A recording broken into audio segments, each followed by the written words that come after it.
Hello students, today we will start the new chapter, that is chapter number 2, relations and functions. Relation and functions करने से पहले सबसे पहले हमें करना पड़ेगा Cartesian product of two sets. लेकिन कार्टेशियन प्रोडक्ट को स्टार्ट करने से पहले हमें करना पड़ेगा ordered pair. What is ordered pair? तो इसकी डेफिनेशन है N ordered pair consist of two objects or elements in a given fixed order. For example, if capital A and capital B are any two sets, then by an ordered pair of elements we mean a pair A comma B, ये bracket में लिखना है आपको, in that order where A belongs to capital A and B belongs to capital B. Note, an ordered pair is not a set. तो ordered pair बेटा जो होता है वो सेट नहीं होता है। ऑर्डर्ड पेयर जैसे कोऑर्डिनेट्स को लिखते हैं किसी पॉइंट के, बिल्कुल वैसे ही इस फॉर्म में लिखा जाता है। ठीक है, यहाँ जैसे फर्स्ट एलिमेंट होता है, यहाँ सेकंड एलिमेंट, बीच में कोमा होता है और ये वाली ब्रैकेट आपको यूज़ करनी है इसके अंदर। The order of the two elements in an ordered pair is important. तो याद रखना ये जो ऑर्डर होता है एलिमेंट्स को लिखने का, ये बहुत इंपॉर्टेंट है ऑर्डर्ड पेयर में। जैसे for example 1 3 and 3 1 are two different ordered pairs. अगर कोई स्टूडेंट कहता है 1 3 और 3 1 सेम है तो वो गलत कहता है, क्योंकि यहाँ ऑर्डर इंपॉर्टेंट है। यहाँ पहले 1 है फिर 3 है और इसमें पहले 3 फिर 1 है, तो these are two different ordered pairs. तो that is 1 3 is not equal to 3 1। तो ये वाला ऑर्डर्ड पेयर इस ऑर्डर्ड पेयर के इक्वल नहीं होता है। तो आपने समझ लिया ऑर्डर्ड पेयर क्या होता है, उसको हम इस तरह से ऐसे कोऑर्डिनेट्स को लिखते हैं उस फॉर्म में लिखते हैं। तो दिस इज़ ऑर्डर्ड पेयर। उसके बाद आता है इक्वलिटी ऑफ ऑर्डर्ड पेयर्स। अगर दो ऑर्डर्ड पेयर इक्वल होते हैं तो उसका क्या मतलब होता है? Two ordered pairs A1, B1 and A2, B2 are equal if and only if A1 equal to A2 and B1 equal to B2। इसका मतलब ये है two ordered pairs will be equal अगर इसके फर्स्ट एलिमेंट्स दोनों ordered pair के equal होंगे और सेकेंड एलिमेंट्स सेपरेटली इक्वल होंगे। तो A1 A2 के इक्वल होगा। दैट इज़, देखिए इसको मैंने मैथमेटिकल फॉर्म में लिखा है, if A1, B1 equal to A2, B2। इसका ये सिंबल जो है इसको बोलते हैं इफ़ एंड ओनली इफ़। यहाँ लिखा है इफ़ एंड ओनली इफ़, तो इसको रिप्रेजेंट करता है मैथमेटिकल सिंबल, ये डबल इम्प्लाइज जो है। तो इसका मतलब है A1, B1 ordered pair equal to A2, B2 ordered pair if and only if A1 first element इसके फर्स्ट एलिमेंट के इक्वल होगा एंड और इसका सेकेंड एलिमेंट इसके सेकेंड एलिमेंट के इक्वल होगा। Next, find the values of small a and small b if 3a minus 2, b plus 3 equal to 2a minus 1, 3। ये first order pair है, ये आपका सेकंड ऑर्डर पेयर है, दोनों ऑर्डर पेयर इक्वल दिए हुए हैं। तो आपसे पूछ रहा है what is the value of small a and small b। तो by definition of equality of two order pairs we have, ठीक है, तो डेफिनेशन का अगर हम यूज़ कर दे जो हमने पीछे आपको बताई, तो क्या होगा, ये अगर ऑर्डर पेयर इसके इक्वल है तो that is imply, that is if and only if double implies करेगा फर्स्ट एलिमेंट के इक्वल कर देंगे, 3a माइनस 2 2a माइनस 1 के इक्वल होगा और सेकंड एलिमेंट के इक्वल होगा b प्लस 3 इक्वल टू 3। इसको जो सॉल्व करेंगे तो a की वैल्यू 1 आ जाएगी और b की वैल्यू 0 आ जाएगी। तो बहुत ही सिंपल है। If two ordered pairs are equal then their corresponding elements are equal. तो फर्स्ट एलिमेंट के इक्वल होगा और सेकेंड एलिमेंट दूसरे सेकेंड एलिमेंट के इक्वल होगा। चलिए अब स्टार्ट करते हैं चैप्टर को, जिसमें फर्स्ट पार्ट आता है Cartesian product of two sets. तो let capital A and capital B any two non empty sets, यहाँ देखो मैंने यूज़ किया non empty sets, then set of all ordered pairs A, B such that A belongs to capital A and B belongs to capital B is called the Cartesian product of sets capital A and capital B and is denoted by A cross B। तो Cartesian product two sets capital A और capital B का denote किया जाता है A cross B से, और ये क्या होता है, it is the set of all ordered pairs A, B। तो ये एक सेट होता है जिसमें सारे ऑर्डर्ड पेयर होते हैं A, B, लेकिन ध्यान रहे जो फर्स्ट एलिमेंट होगा A नाम का वो कैपिटल A का मेंबर होना चाहिए और जो B नाम का एलिमेंट होगा वो कैपिटल B सेट का मेंबर होना चाहिए। तो देखिए सिंबॉलिक फॉर्म में कैसे लिखते हैं, देयरफॉर A क्रॉस B क्या होता है, ये सेट होता है किसका, ऑर्डर्ड पेयर्स होते हैं, मतलब A, B सच दैट इस तरह से होते हैं कि A कैपिटल A को बिलोंग करेगा और B element capital B set को बिलोंग करेगा। नोट, अभी हमने बात की थी नॉन एम्प्टी सेट्स की, है ना। तो यहाँ कह रहा है if A is an empty set और B is an empty set, तो क्या होगा, देन ए क्रॉस बी भी एम्प्टी सेट हो जाएगा, क्यों पेयर बनेगा ही नहीं, पेयर फॉर्म ही नहीं होगा, तो ए क्रॉस बी क्योंकि सेट था तो वो एम्प्टी सेट हो जाएगा। चलिए एग्जांपल देखते हैं। If A equal to 1 2 and B equal to 3 4, तो आपसे पूछता है देयरफॉर ए क्रॉस बी क्या बनेगा, तो कैसे बनाते हैं। अगर आपको ए क्रॉस बी की फॉर्मेशन करनी है तो याद रखें फर्स्ट एलिमेंट इसका लेंगे, सेकंड एलिमेंट इसका लेंगे, कोई भी ले सकते हैं पहले, तो फर्स्ट एलिमेंट इसका, सेकंड एलिमेंट इसका, तो इसका 1 लिया, इसका 3 लिया, तो पेयर क्या बना 1 3, फिर 1 के देखो पहले बनेगा 1 3, फिर बनेगा 1 4, उसके बाद फिर बनेगा 2 3 और फिर बनेगा 2 4, तो देयर आर 4 एलिमेंट्स।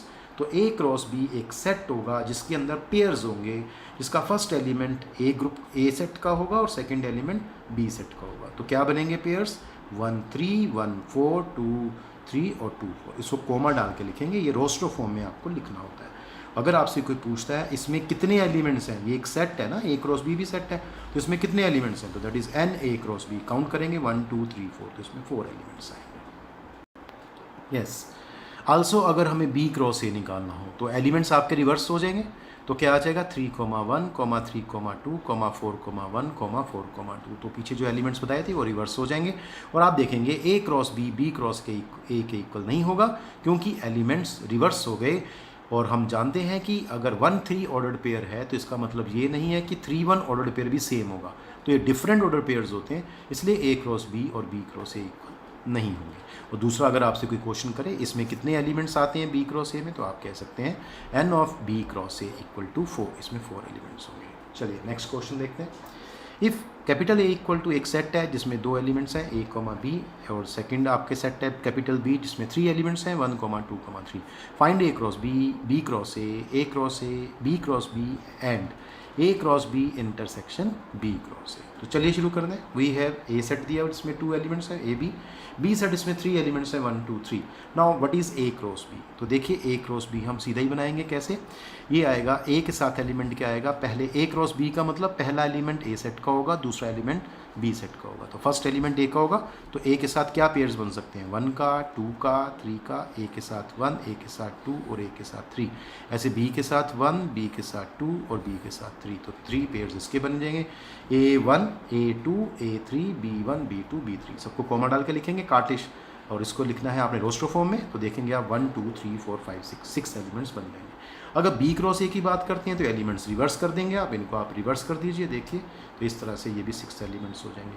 अब ए क्रॉस ए का मतलब उसका अपने साथ ही कार्टेशियन प्रोडक्ट क्या होगा किसी सेट का, तो A B cross A B, तो कैसे आएगा A comma B A comma B, उसके बाद क्या आएगा बी कॉमा ए और B comma B, very simple, there are 4 elements. ऐसे बी क्रॉस बी निकालेंगे, इसमें 3 एलिमेंट्स हैं बी में, इसमें भी 3 एलिमेंट्स और 9 एलिमेंट्स का पेयर ये सेट बनेगा, जैसे 1 1 1 2 1 3 1 1 1 2 1 3, फिर 2 1 2 2 2 3 2 1 2 2 2 3, उसके बाद 3 1 3 2 3 3 3 1 3 2 3 3, तो 9 एलिमेंट्स हो जाएंगे। और अगर आपसे कोई पूछता है ए क्रॉस बी का इंटरसेक्शन बी क्रॉस ए से करिए, देखिए ए क्रॉस बी ये रहा और बी क्रॉस ए रहा, इसमें कोई भी एलिमेंट सेम नहीं है because these are the different ordered pairs, तो इसमें कुछ भी कॉमन नहीं आया क्योंकि ये सेट था, तो आंसर सेट की फॉर्म में आएगा, A cross B intersection B cross A एक सेट होगा जो एम्प्टी होगा, दैट इज 5 होगा। दूसरा, अगर ए क्रॉस बी में आपसे कोई पूछता है कितने एलिमेंट्स हैं, how many elements are there 1 2 3 4 5 6, तो there are 6 elements. What are the elements in B cross A set, that is 1 2 3 4 5 6, तो n of B cross A भी 6 बनेगा आपके पास।